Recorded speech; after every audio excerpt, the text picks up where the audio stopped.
Good morning, good afternoon, and good evening, everybody. Thank you for tuning into another Supatease video, and I've been getting a lot of requests to make a prediction tier list anticipating where the specializations are going to rise or where they could potentially be falling given the changes that are coming in on the weekly reset. So I've got my tier list here that was made before those changes, and I'm going to be giving my thoughts on each of the specializations as to why they are moving or not moving in some cases. And if you want to make sure that you're staying up to date with news related to World of Warcraft, educational and entertaining content, then make sure to smash that subscribe button. Your support is greatly appreciated. So let's take a quick look at the S tier.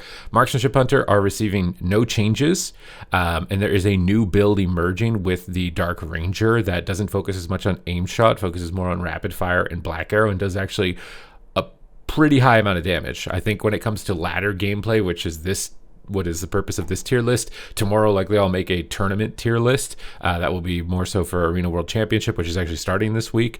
The open bracket will be on Wednesday. I'm hoping to stream the open bracket on my live stream, either here on YouTube or on Twitch. So if you want to follow along with that, another reason to hit the subscribe button, and then throughout the weekend as well.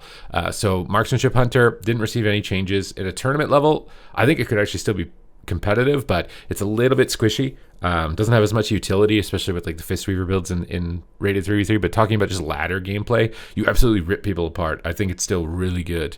It does a phenomenal amount of damage. I have noticed Subtlety Rogue is a bit annoying just because it has so much crowd control to prevent you from connecting anything. But I'm also playing my Hunter. It's kind of under geared and I'm still kind of blasting. So once I'm full geared, I really think that this guy is still going to be up here on S tier. Beast Mastery Hunter was one that was flying under the radar, I think, for a lot. It just had a huge amount of damage that was basically autopiloted relative to other specs down here like Affliction Warlock or Assassination Rogue that have to try so hard and they can't even get close to as much damage. You're getting a 5% nerf. Is that enough in my mind to like move you from S to A+? Your damage is carrying you. Like if you did no damage at all, your kit would provide basically nothing right outside of that. So it is a concern on my mind, but I think for now I would probably still leave you on S tier.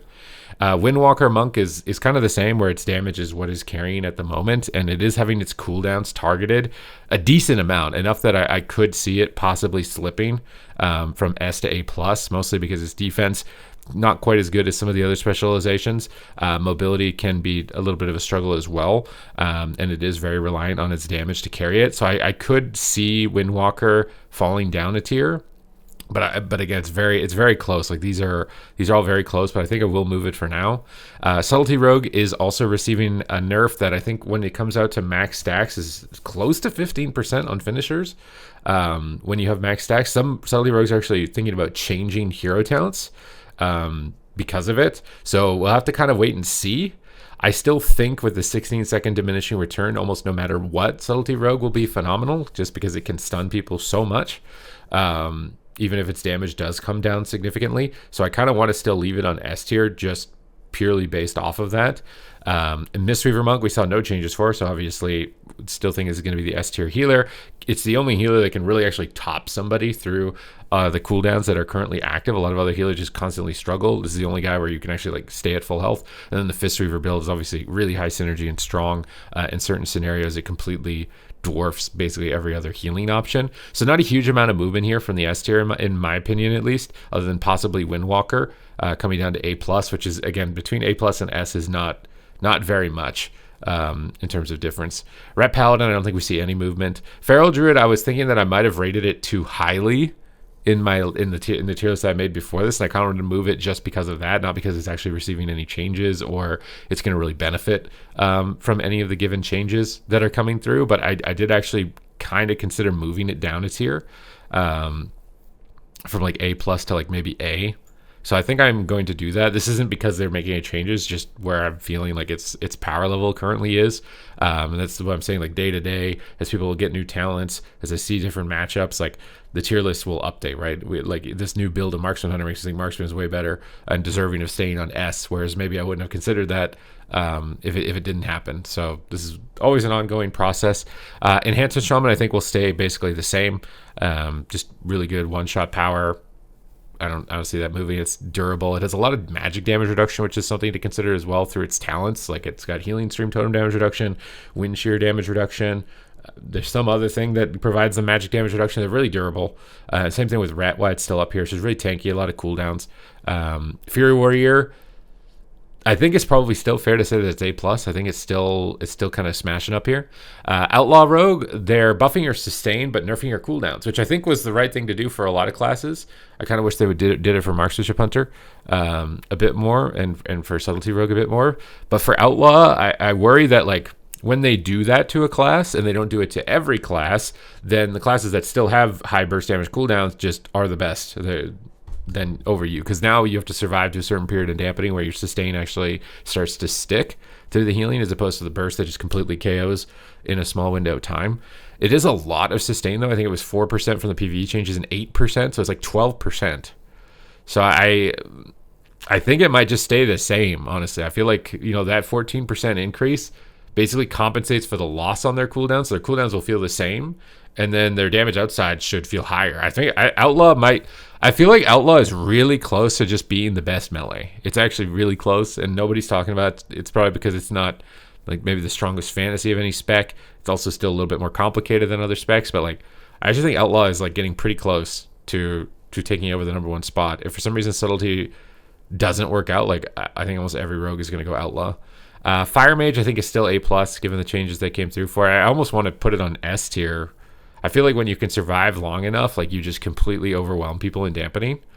But I do think the Hunters are sort of keeping you in line. The Enhanced Charms are sort of keeping you in line as far as the ladder, so it might depend on your matchup and your situation. Devastation Evoker I think is still A plus, just remarkable amount of damage. Subtlety Rogue getting weaker is nice for you. So do take that into consideration, that you probably will feel better, even though I'm not going to move it on the tier list. Demonology I think is still A plus, probably the best lock spec. It's just the best CC. And it's decently durable, and it's not as disrupted by interrupts as much. So I think for those and Mortal Strikes, so it has synergy with casters, which can be really good into the melee classes at the moment. I think that's deserving of A plus. Resto Druid, we don't see any changes. It's still kind of squishy, is its only problem, but I'm also playing it in full haste gear, so my perspective of it is probably that it's worse than it actually is if you're running the correct embellishments, like our Boomkin embellishments. If you're running the resto embellishments for like the hot proccing intellect and you're running more mastery, it's probably not as bad as my experiences with it personally. So I think I'm going to leave it on A plus. Disc Priest I think is still deserving of A plus, whether you're playing Void Weaver or Oracle. You have options to take advantage of like moments where you can get away with doing a lot of damage, or just pick up significant single target. Like Disc is just really good. Holy is just really solid, really good for beginners. I think it's a great pick. Prop Paladin I think is going to see a lot of movement. I was actually just playing it yesterday because my stream gifted 5 subs for me to play it, and I was thinking like, this burst cooldown, once this is away, like it's not actually that tanky. I feel like it could fall quite a lot.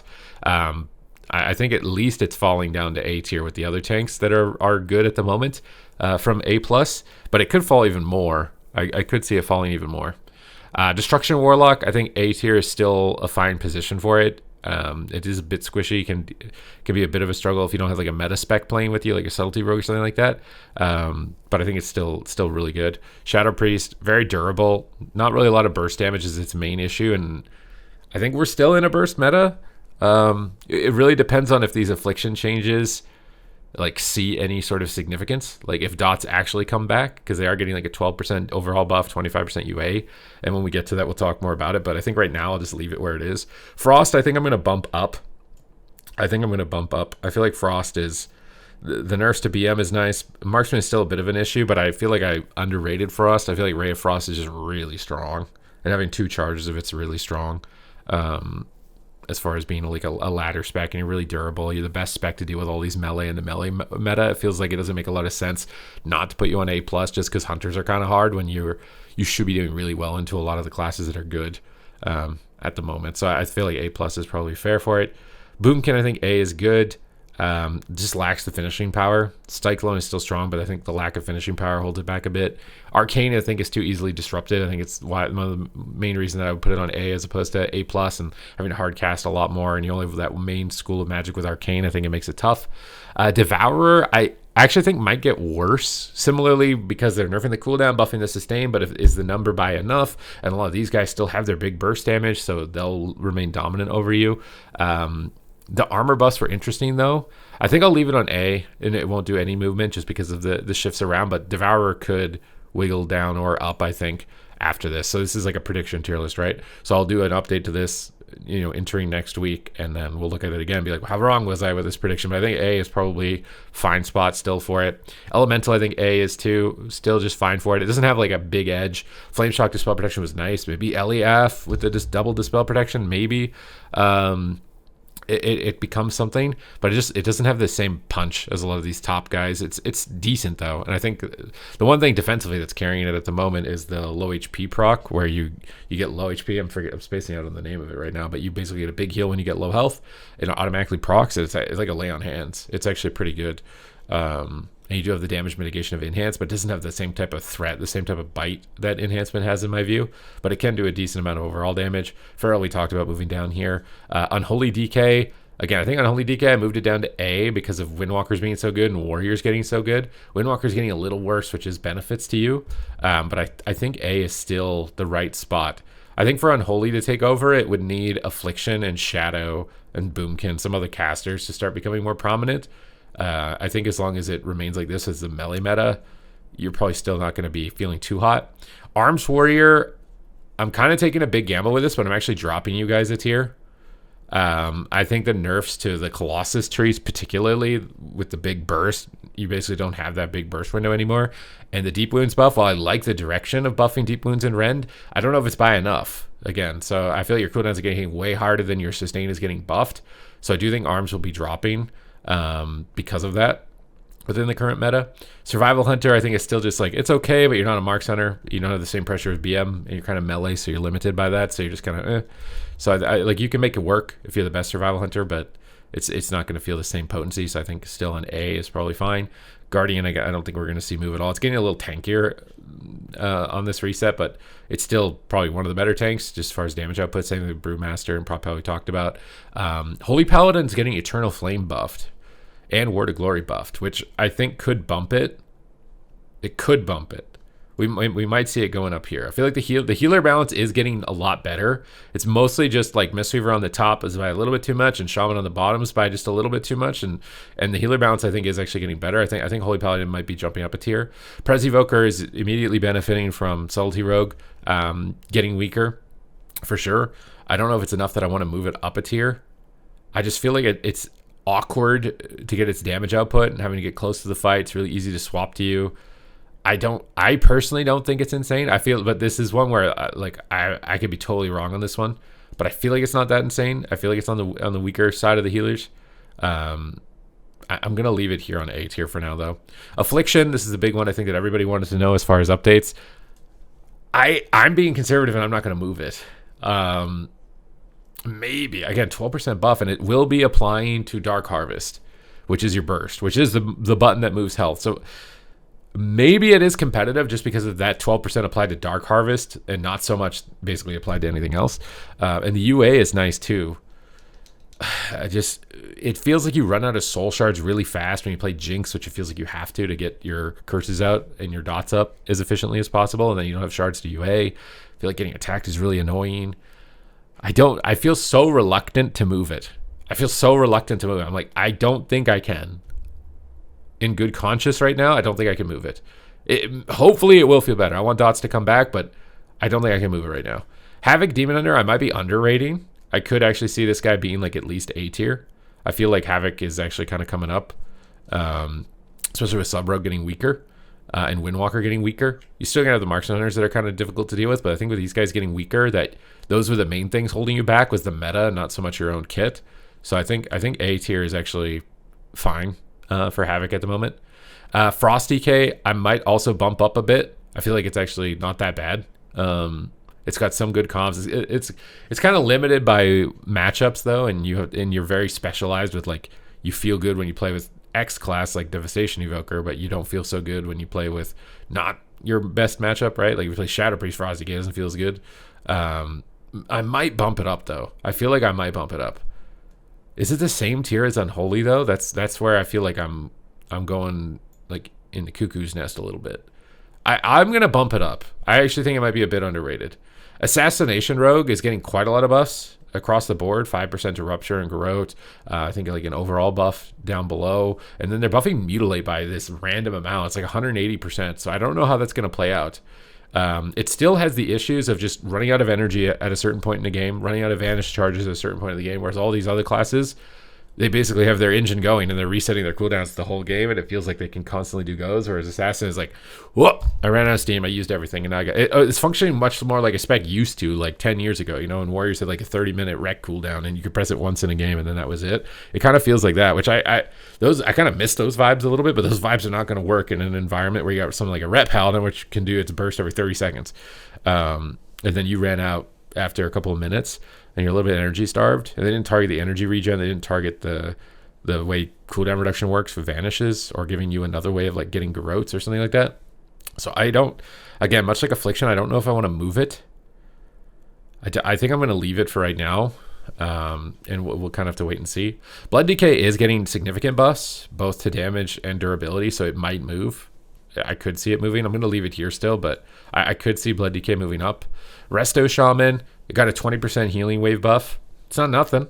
That's going to make your nature swiftness heal a lot more, and then your casted heals heal a lot more. But I think that's the main issue there, is that you have to cast a lot compared to the other healers. You're really weak to purge, and it's hard to deal with this burst damage meta because you just don't have a lot of like mitigation. You basically have no damage reduction tools.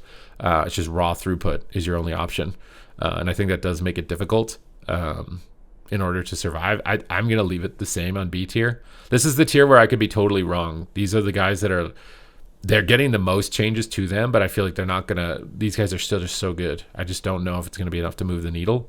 Prot Warrior and Vengeance might be moving up a bit. I could see them moving up a bit. I feel like I've got too many extra tiers on this again because it was based with the other one. So maybe we'll update that and change that. I think AUG is still probably the worst spec though, and maybe we'll just can I delete this row? Delete this row. And then we basically, what do we got here? We got S, and then we could do A, and then we could do B.